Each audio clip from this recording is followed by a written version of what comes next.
We are live. Thank you, everybody, for joining us today for yet another wonderful episode of Epic Sketch Time. Epic Sketch Time is an online drawing group. We've been meeting for years. Currently, we're meeting weekly on Tuesdays at 4:30. I'm your host today. My name is Mark Monlix. I live in Tacoma, Washington. And once again, I'm going to be working on a movie poster for a showing of Friday the 13th, Part 5, A New Beginning. Quite possibly the second and only to Jason X, Jason in Space, as one of the worst of the Friday the 13th films in many people's eyes. Now, I hope that brings up debate, but considering that I think only two of us have seen this film here, Bill, I don't take it you're a fan of the Friday the 13th franchise. Have you seen any of the films? I've seen probably a exact 5 minutes of it once, and what little I saw of that between the camp counselors and the police, I regarded Jason as an agent of Darwin.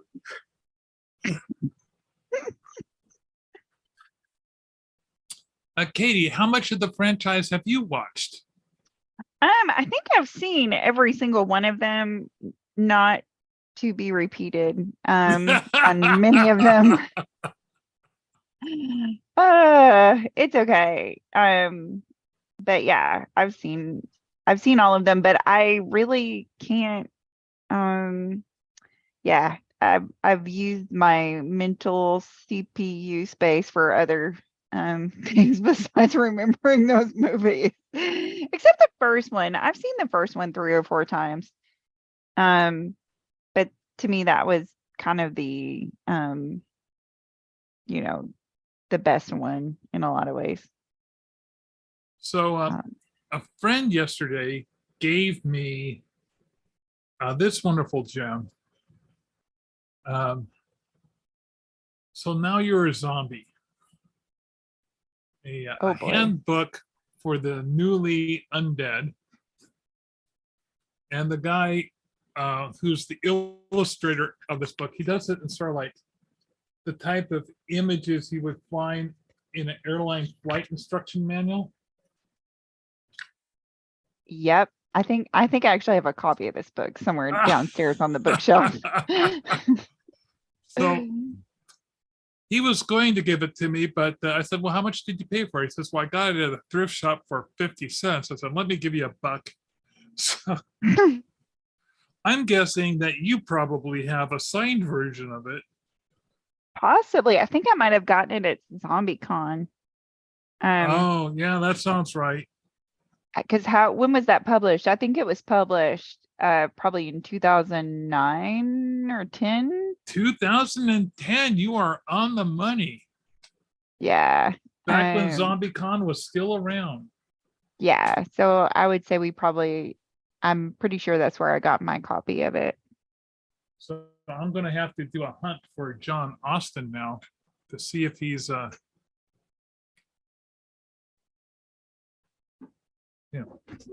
if there's a link to if he's still working as an illustrator.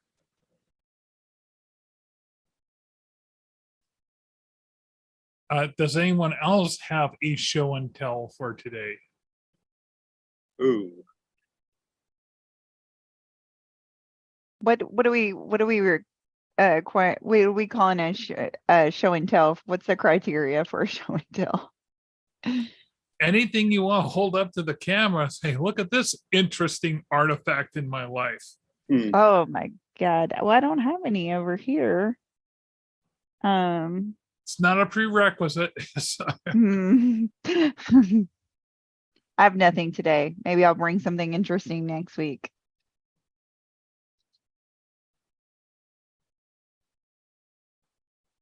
Yeah, I'm pretty tapped myself as well.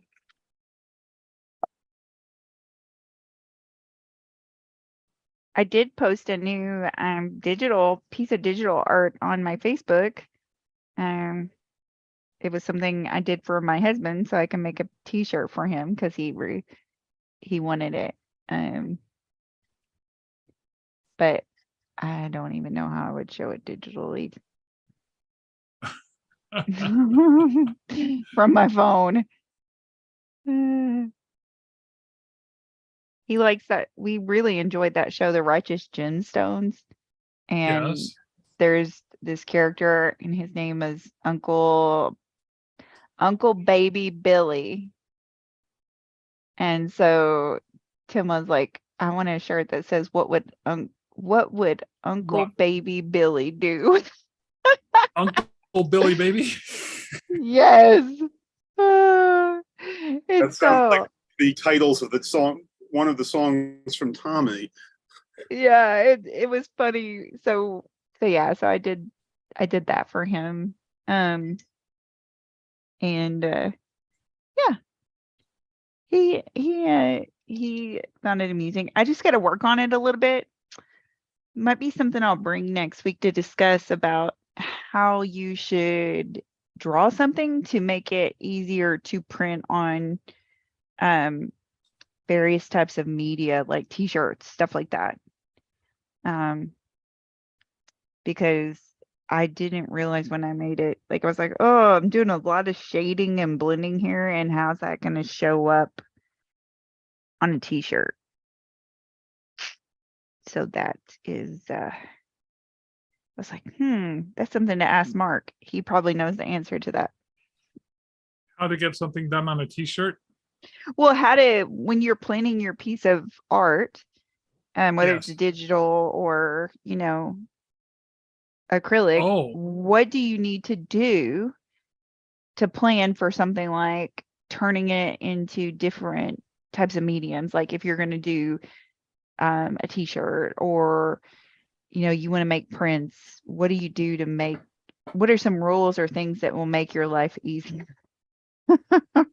well, if you're working in a vector format, you have the option of selecting limited colors and having each uh, stroke of the ink be a separate color that's unique, not just a CMYK break. So Okay. I've done t-shirts that have glow in the dark ink that's just been a one color run. But I tell them to run it twice to make sure that the ink goes on really thick. A lot of it is know your printer. Some printers are capable of doing individual CMYK press runs. Some printers are not. Some are only limited to doing spot colors. And Okay. if you do have a lot of places that you do stuff online on print on demand is done by a process called dye sublimation. And you're going to get an inferior print Okay. because it's basically ran through like an inkjet printer and it's just spraying it on. Which is fine for, if you're doing a quick t-shirt, you want to do just one or two off or have something that's print on demand. Some companies like Redbubble do an okay product. Cafe. What's nice about companies like Redbubble is that you can select the type of brand of t-shirt and the color of that branded t-shirt. You go to other places like, say, well, I won't name them because I don't want to defame some places, but some places will pick the cheapest t-shirt they can find, which is, almost like Hanes. no, the word cheesecloth is what I'm thinking of. I mean, it's incredibly thin. The sizes, they say they're small, medium, but basically they feel like they were someone shopped in China for these things, or and an extra large is actually more like a medium. Also, some of those cloths are not pre-washed, so they'll shrink drastically, especially if they're thin. So you want to be able to find and know your shirts as to Okay. which ones come pre-washed. I typically, when I've done silk screening through a local company here called Post Industrial Press in Tacoma, which also has been known by custom shirt shop. I've been doing shirts through them for decades. And I usually order Gildan shirts because they are pre-washed. They've come in a variety of sizes. They'll come up to a 5XL. If I want something bigger than a 5XL, I have to go somewhere else. They also come in, women's sizes. They come in long sizes. Know your audience when it comes to a shirt size. If you're pre-printing them, or if at all possible, get a pre-order. When I was pre-printing, I always made sure to order 2X's and 3X's, 5X. I would even order 6X's because I've got big fans. Okay. And I found that one of my most popular overly large shirts was a 4X long. And I would charge more for these shirts, but people would be happy to know that. And I would get these people and they'd say, oh, let me know when you're doing another extra large shirt because I want to pre-order with you. Now, let's say that you're not doing something in Vector, but you're doing something in Photoshop. Again, you need to make sure that you're prepping the file as a CMYK file, which means that you're not using an RGB color palette, you're using a CMYK color palette. That otherwise, if you're not building your artwork with a CMYK color palette and you convert it, your colors are going to become more dull. Okay. So you should be, and if you scan it in, do it as a conversion. You scan it as an RGB, do a conversion over to CMYK and use your levels to bump up the color notches, because you want to have the colors more vibrant, because they're going to go through a silk screening process, and that silk screening process will mix the colors a little bit and make things a little bit more muddy. So pop up peek out the color a little bit. Okay. Then when you do send that file, talk to your pressman. It might be that if you're doing just a simple square like this, sending a CMYK file is perfect. They'll print a white grid underneath it and then do the CMYK over the top. Now, but let's say that you're not doing it straight on a grid, that the shape is irregular. Well, the problem with CMYK files is that it always has, inside Photoshop, it always goes out to the edge. You need to, instead of saving it as a JPEG, CMYK, you need to send it over as a PNG. A PNG file will show up, anything that's white will be, it'll show clear where the white should be. Or where you don't have any color on the file, that's where it's going to be. It's possible that your print company can deal with the files, see if they have an in-house staff that can deal with doing the file conversion on your behalf, because when you do a PNG file, it goes back over to RGB.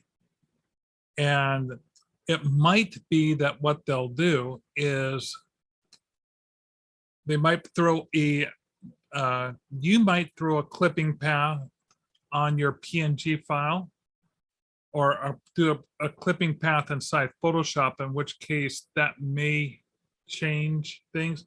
It really, again, it depends on your level of software that you're delivering the file into and their level of hardware and software that they're used to dealing with. Some press shops haven't updated in a while. Others are cutting edge because they have to be. So it's really, again, know your printer before you go into a design and find out what your options are. Okay. But if, let's say that most of the stuff that's done online is PNG and it's dye sublimation, and the best thing to do is to send in a PNG file. You're going to want to have it at least 300 DPI is the minimum. You could send them a 1200 DPI file, but odds are it's going to be converted down to 300 DPI or 600 DPI, depending again on their printer. Most online services knock things down to 300, but some don't. So take a look at what their templates say. Some say that, oh yeah, we'll do 1200. 1200 DPI is the equivalent to a perfect font output that publishing companies do, so that their fonts and everything are absolutely smooth and crisp. Even at the smallest amount, they just look like, those letters look like they were cut with glass. And you can definitely tell them by looking at the eye, the difference between a 1200 and 300 DPI printer. A lot of people will have printers at home that claim to have capacity at 300 DPI, but when you print it out, you can see those little ridges going across. Some printers are really good with photographic paper and do an excellent job. And there are some machines that will allow you to print out on an iron-on, because that's very close to dye sublimation thing. But I'm probably telling you way more stuff than you need to know. No, it's okay, because it gives me, I know these terms a little bit, but not super well. So it makes me remember I need to get in there and learn more technical. Like I understand a little bit of the CYMK and the RG, the difference between RGB. But yeah, I think it's like what you're saying with like the printing and stuff and like the different techniques. Like I won't say the company. So I did a shirt of one of my tarot cards. It doesn't look bad, but it doesn't look good. And if it's the company that I'm thinking of, it's probably already flaking off the shirt. And if you probably could see through the shirt if you try to use it as a blindfold. No, well, the shirts actually, I went for a more expensive shirt. Oh, you did? Oh, good. So yeah, and if I'd known it was going to look like this, I probably would have just went for a cheaper shirt. But but I didn't know, so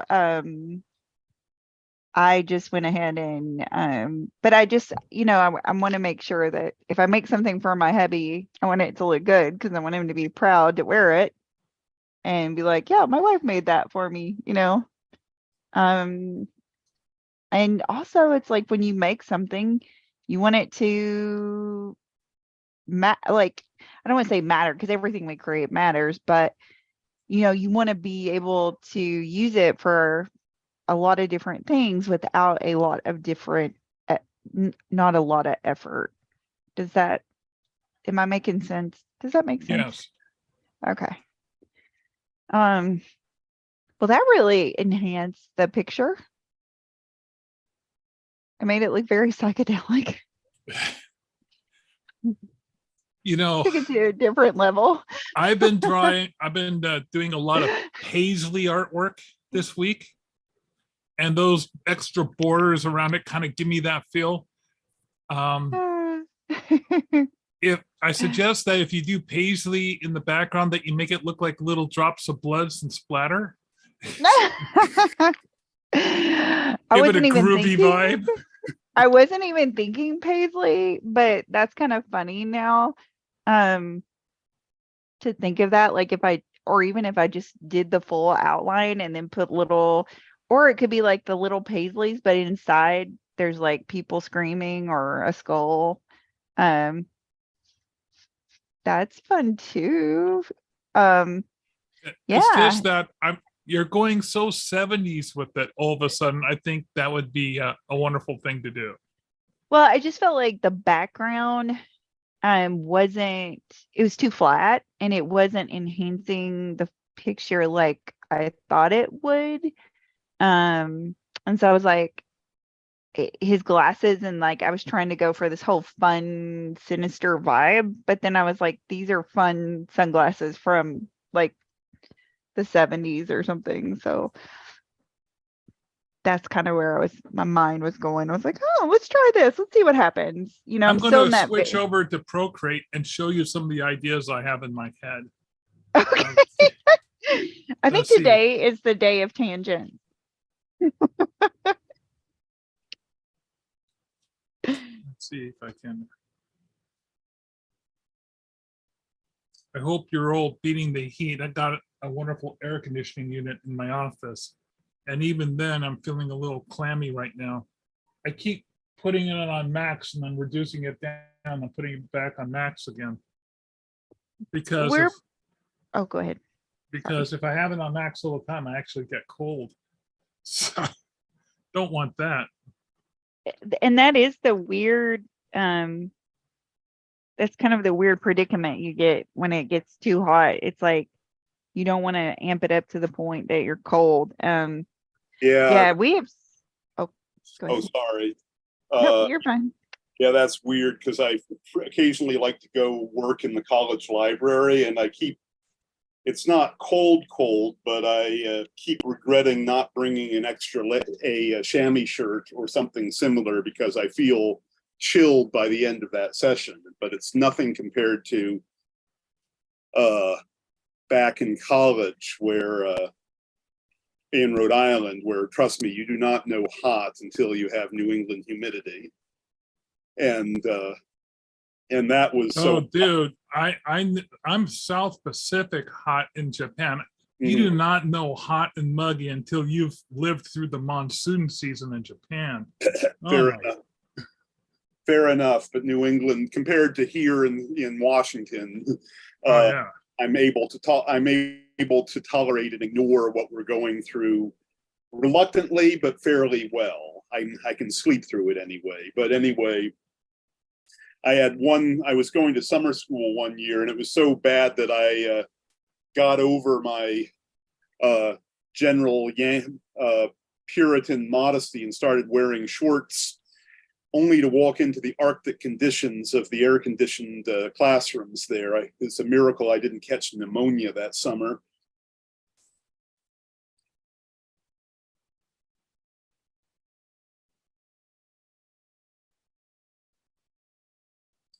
So, Bill, I'm trying to find, there is a way inside Procreate to draw things.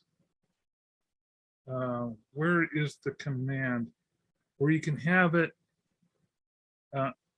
like you're drawing and it's like one slice of the pie is being repeated over and over and over again. I'm trying to remember where that's at. Oh, that's the same as that's a variation of the symmetry, isn't it?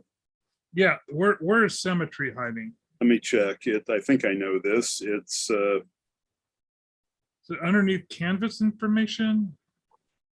Ooh, I need to see this because I don't know where symmetry is at in Procreate. How did you do it? Hang canvas on, I'm still okay. Well, it might not be there. I'm guessing here. Unless color profile, that's the wrong area.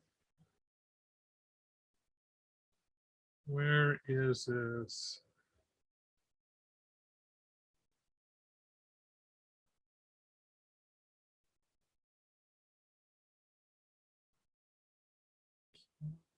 No, that's not it. I don't think that's it. Oh. Let's see, symmetry drawing guides, under drawing guides and assistance, according to this. Okay, so I go up here. Oh, pardon me. Let's see, customize, set up and adjust your symmetry guide. In actions and under Canvas, tap Edit Drawing Guide. This will take you to the drawing guide screen. Tap the symmetry button on the bottom of the screen. When you first open symmetry, the vertical symmetry guide is shown by default. Your Hang symmetry on, I'm going through step by step. Okay, I'm in Canvas, go down to the bottom and say, what's the next part? tap Edit Drawing Guide. Okay, And there's a drawing guide, so I'm gonna hit that. Then Okay. hit edit drawing guide. and symmetry and the symmetry button is on the bottom of the screen. Okay, there's the symmetry. Gotcha. And when you Now- first open symmetry, the vertical symmetry guide is shown by default. And yeah, yes, that's it there. Yeah, and how do I but that's only going to one-sided symmetry. I need multiple symmetry. Position, rotation, vertical Oh, symmetry, here we go. Options. horizontal, quadrant symmetry. This mode Quadrant. divides Yeah, your I got canvas. it. There we go. And then there's also radial symmetry. I'm going to go for, yes, radial symmetry. See these multiple lines? Okay. So that's just what I wanted. Now I'll go into my drawing tool. One of the ideas I had for you, Katie, is have a little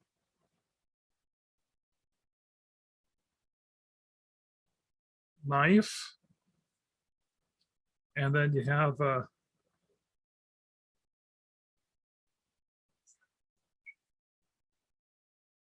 Oh, that's fun. and then you have little blood.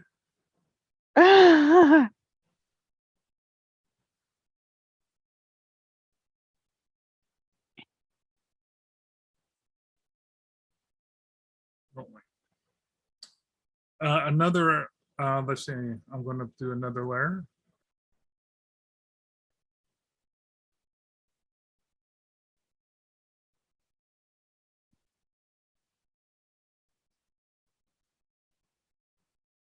What were some of the other things he had? He had, why am I not getting, oh, that's right. I gotta go to the layer that's actually got the symmetry on it. Hang on. So I'm just going to take this item, cut that, paste it onto the layer above, and hide it.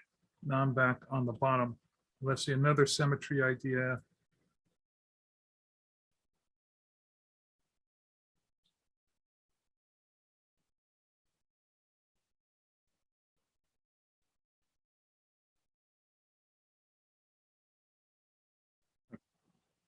Cleaver.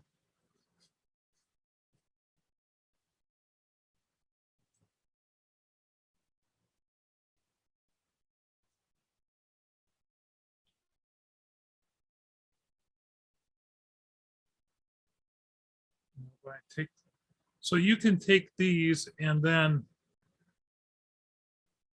just That is cool. take that and put it inside a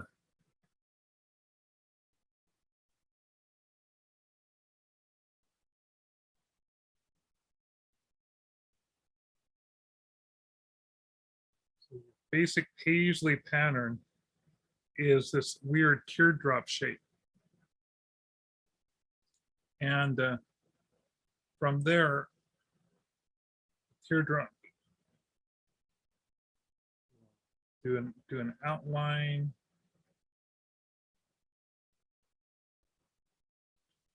And then you do like a little flower motif around it.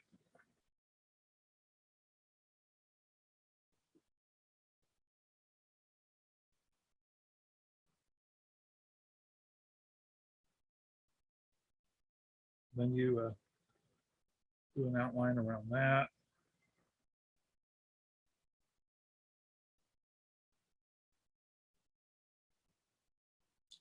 And then you can add in like this part right here.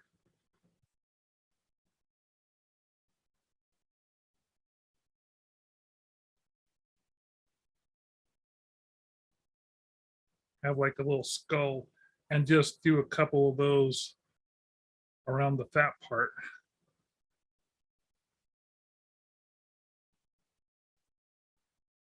And then down here, have things that look like little blood spurts coming up in. I mean, you could just get really elaborate, but the thing is with the paisley, what happens is your patterns become very dense, with your flowers and your little circle things, and you can lap them over like this and stack them on top of each other. And all that detail, let's say this is your big thick island outline that you're doing around your character. All of these can just be small little doodahs that just have weird little simple things like eyes or a dagger inside of them, and still give you that whole groovy vibe. If you look up paisley patterns online, you'll see a lot of really nifty ideas, and you can just have a piece of paper like that in the background. Oh, we lost you, Kitty. There, the camera was turned away. No, I was watching you. Oh, you were draw. watching. Yeah. So yeah, I need to figure out how to have this on more than one. Oh, well, let me show you a movie poster I did with this. Oh, okay. Let's see. I'll go back in. This is a Harold and Maude one, or This is the Harold and Maude one. Just exactly where I was going to go.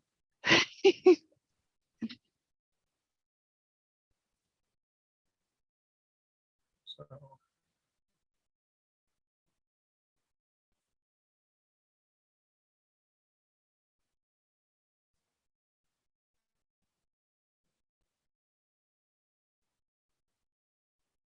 Let's see.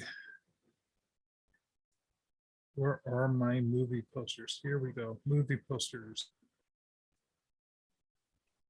So this is my Harold and Maude one. And here is. I have this poster and I didn't even notice that. Oh my God. You didn't notice this? Oh my God. I can't believe I didn't even notice that. That's embarrassing. But if you just did that only with the white ink on, like, let me show you the, so here's the background image before I colored it. You could just have fun filling in these little designs here around the outside edge that you have. If you just stick, they don't have to be perfect. They can be kind of loose and irregular and spirally, and they don't have to be precise. I think you could have a lot of fun adding in this really ornate stuff around the outside to bring in that whole 70s groovy feel. Yeah. Just in black and white. I don't think you even need to add. Just imagine this, but reversed with white lines instead of black. Okay, gotcha. Yeah. So what I'll probably do to do that and not screw it up is I'll probably take a really good picture of this and import it into Procreate to do the paisley. Oh, I think that's an excellent idea. Do the paisley on a different layer.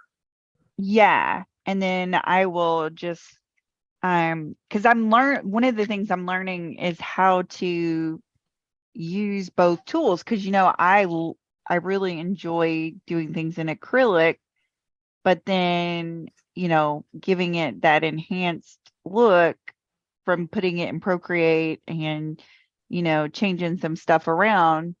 But like with that, I would just put this in Procreate and then probably work on it just a little bit and then draw the paisley into it. Because that would make it so much easier. And if I the one nice thing about doing digital art is if you screw it up, you can always delete or go back, and that's Absolutely. the one. one of the tough things when you start doing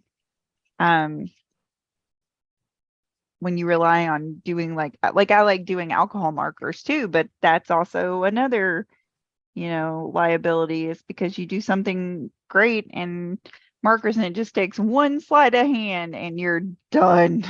Yeah, that's how I am with watercolors. And so it's like digital gives you that freedom. Um, But I think that, Bill, you're doing watercolors. It's just giving you a lot of control. hmm Another trick I would recommend as far as Procreate, one thing I do quite a bit as far as a unofficial interface is, for example, when I'm posing taking advantage of the model functions on Clip Studio Paint for figuring out a pose and composing a shot, where I don't even have to import anything into Procreate. All I do is point the iPad at the screen, try to frame it properly, and use the take a photo button on Procreate. oh, I hadn't even. That would be a fast way of getting it in. Yeah, I hadn't And- even thought of doing that. If you take and have lights looking at your painting, not directly on it, but if you do want to take a photograph of your painting, there are some good tips is to have an overhead light and side lights hitting it at like a 45-degree angle, so that those lights are not flashing straight back into your lens, so that you're not getting a flare or a shine to your artwork. And it removes all, because you have multiple light sources hitting it, you're not going to end up with weird shadows. Most of your work is using fairly flat paint. And Yeah. now, if you were working with something that said it had a little bit more gesso and a little bit more build to it, you'd be very picky what type of angle you would have the shadows cast and how much the saturation of light would be, because you kind of want that texture to show up. Right. This is why early photographs of like Van Gogh's work looked terrible compared to modern photography, because the photographers didn't know how to light it properly. And you just lose a lot of the depth, because Van Gogh is a very goopy painter. Mm. Oh yeah, I I'm mean, the way he spread that paint on, it almost looks like a wood block.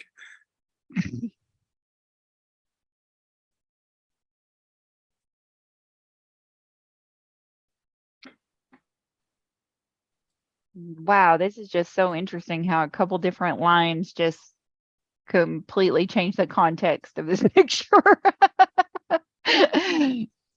It's delighting me, because sometimes, you get where you're just like, ugh, how do I fix this? And then, you know, it's fun to just play. And then when you play and it turns out better than you thought, it's like a little present. I don't know how else to describe that. I don't know if that's even the right way to describe that, but there you go.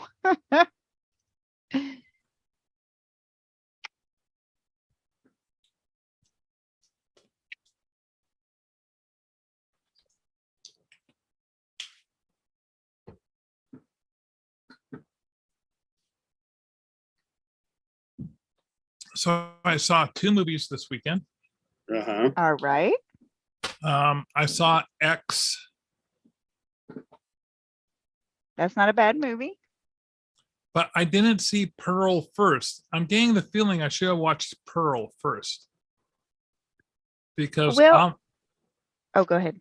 because I've been told that it's part of a trilogy that not really a trilogy, more like, 3 movies set in a theme, and that the third one has yet to be produced. Yes. And the third one has the same name as my first book, Maxine. Because Oh, that main does it? character, yeah, because the main character, her name is Maxine in the movies. I didn't know that. But the I think it's there. The sequence he put them out was X and then Pearl, so that's how we watched them because that was Oh, how okay. he So I released them. won't feel so bad. I got Pearl coming to me with on Netflix DVD, which is going to only last until the middle of September. So I'm trying to watch as many as the movies that I can only find on DVD as possible. Yeah, so that I don't think it. I mean, I think it makes some things in X make more sense, but I don't think you need to watch them in sequence. But that's kind of like, you watch the Godfather movies, but then you watch the Godfather movies when they had a couple years ago on HBO, they released a special sequence of the Godfather where it's actually chronological. Yeah, that's And the it's that's the made for television one they did in the 80s. It takes away half the context. yeah, this was I don't know if this was a different one or it was just that one and they were releasing it. But it was on HBO and it makes the movie's completely different when you watch it in chronological order. So if you were to watch Pearl first, it would be in chronological order, but I don't know that he wanted it. The director wanted them that way because I don't know why he wouldn't have released them, but Well, like who knows? Star Wars, we started with Yeah. part 4. And right. So I'm all about watching movies that come out chronologically by release date. Yes. And so if I watch a remake, I want to watch the first movie that's a remake from, like The Thing. I saw The Thing, the original one, multiple times before seeing the other thing. But then again, I saw it multiple times before the movie was even, the remake was even made. So Yeah, I haven't even seen the new one. Well, I saw and, these as well. So, oh, what did you see? This Is the End and The World's End. Oh, Ah! both of them wonderful films. Yeah. I won't say that The World Ends is my favorite Edgar Wright film, but I think it's my favorite Simon Pegg performance. I mean, not to put down Simon Pegg's acting, but a whole lot of films and shows of his were very much him doing the same character, and Gary King in This Is the End. The World's End. You barely recognize him underneath that performance, and it's magnificent. Yeah, because he kind of has a chip on his shoulder, whereas in other movie shows, he's kind of more of a dopey, Yeah, clueless character. right. I would agree. I actually went and saw The World's End in the movie theater by myself because, yeah. But yeah, I've seen that. I've seen the whole trilogy, right? Because that's what is the name of that trilogy where it's Shaun of the Dead. It's just some sort of ice cream, and I'm blanking on the name. But yeah. Each one is based on a different flavor of that Neapolitan brand of ice cream. Right. And I mean, every one of the movies is like a homage to classic movies earlier than it. But, because you have your classic zombie, classic kind of Celtic witch cop mystery, and then you have your alien invasion. I haven't seen the Celtic cop witch mystery thing yet. Which that's Hot Fuzz. Yes. Yeah, I have yet to watch. I've seen the last 5 minutes of Hot Fuzz, but not the rest of it. It's pretty fun. I enjoyed it, but I like a lot of Edgar Wright's work. So Edgar Wright is one of my favorite directors these days. I mean, Shaun of the Dead is so deceptively subtle in how it builds up to everything. And Scott Pilgrim is brilliant.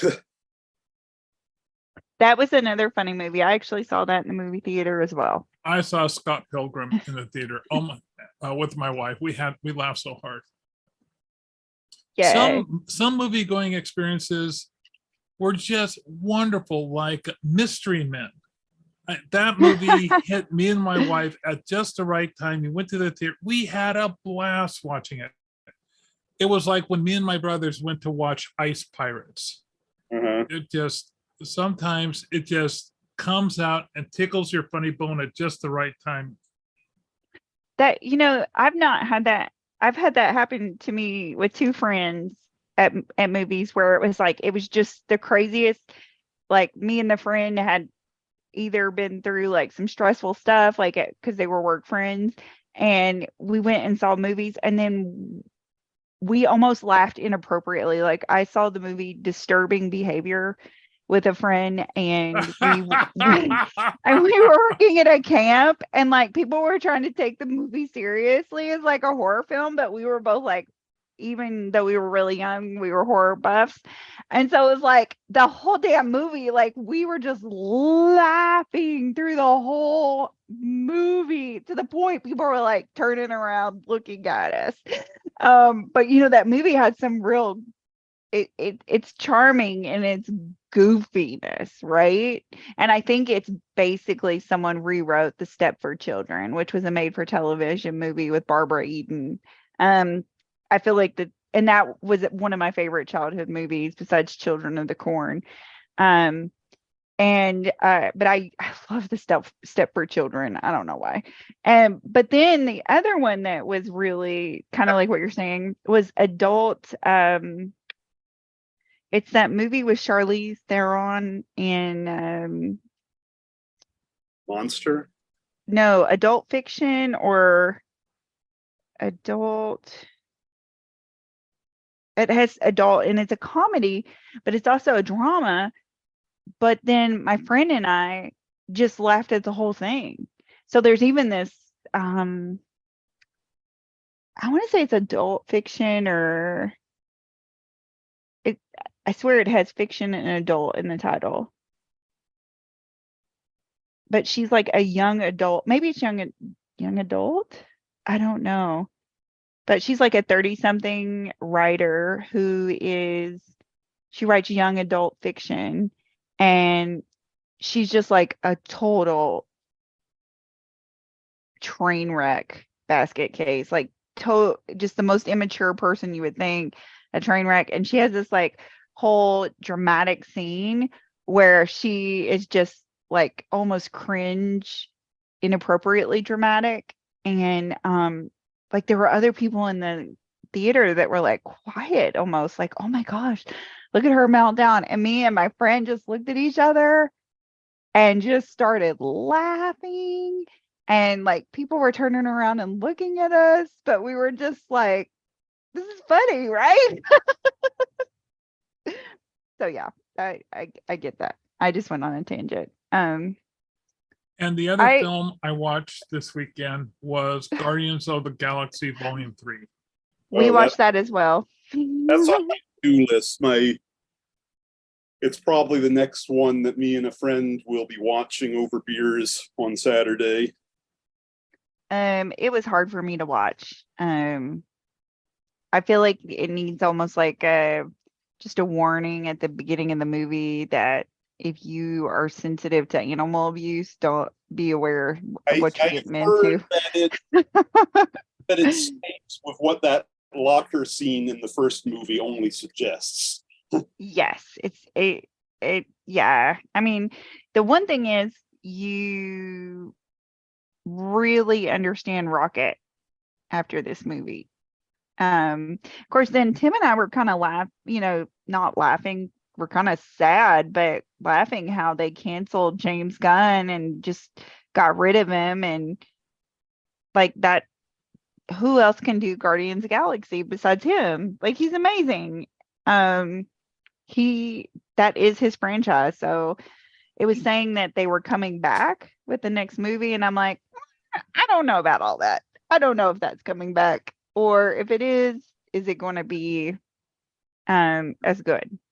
But who knows? I I'm interested to see what he does with the DC universe. Yeah, I mean, I loved his Suicide Squad. That was, I mean, I would have, I mean, after that first one, it was just so so wonderfully schlocky and gorgeous. Yes. And Yeah, I totally forgot that he did Suicide Squad. and he's as good at picking songs for his soundtrack as Quentin Tarantino is. Yes, that is very true.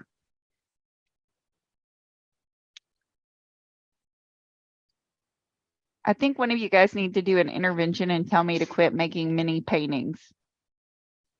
Why would I ever intervene? I don't. All I want to do is have you charge more money for them.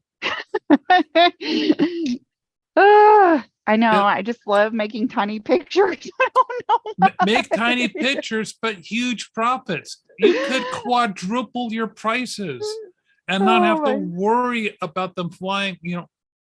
Just oh my god. Oh my God. Yeah, no, you're right. Well, like this one, did you see the little mock-up I did of I don't know if you can see because of the shadow. I can see. I don't know if you saw, I posted the digital version of him. And then of course it's gonna say, wish them well. And then down here, in hell.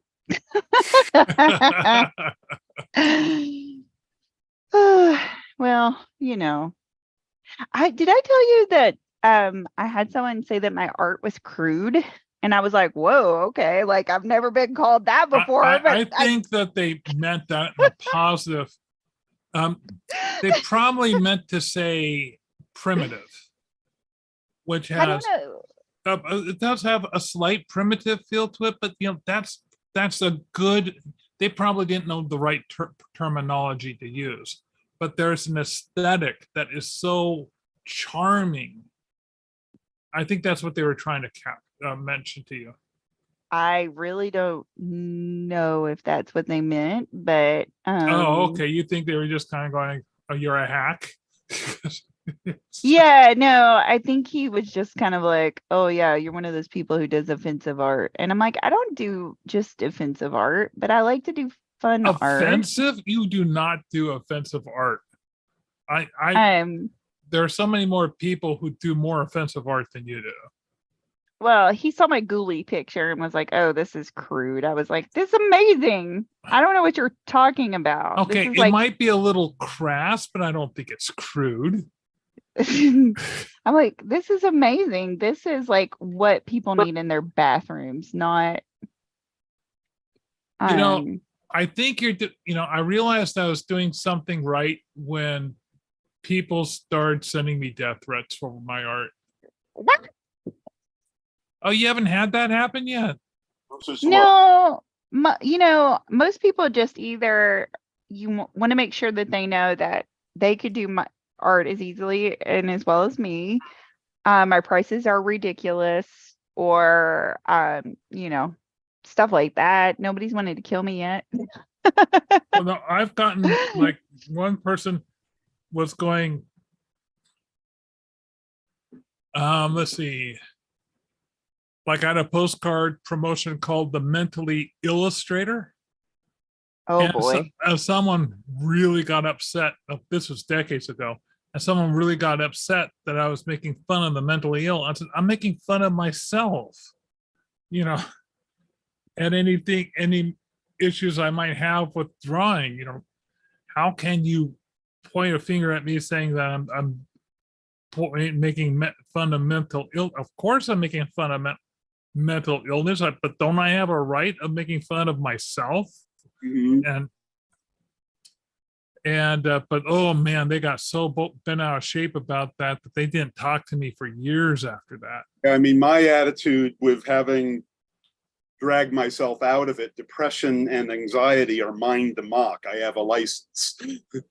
Now, another one, another promotion I did, it was a quote saying, truly an outstanding genius above all others. And I quoted God as the person.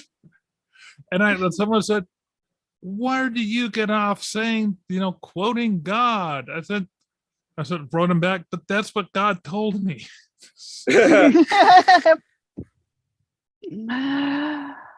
Oh, goodness. So yeah, when you start getting angry letters or what you take as, harsh comments, you're doing the right thing. I have to say, when reading about the history of Impressionism and hearing all of the riots that Manet's showings triggered, I'm almost jealous of them and saying, yeah, they hated his stuff. They were passionate about it. I'm jealous.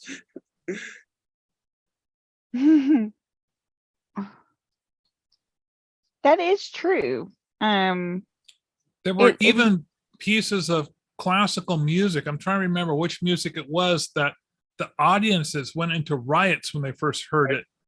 Either Prokofiev or Rite of Spring or something by Brahms. My grandmother tells me stories about people walking out of a Brahms concert.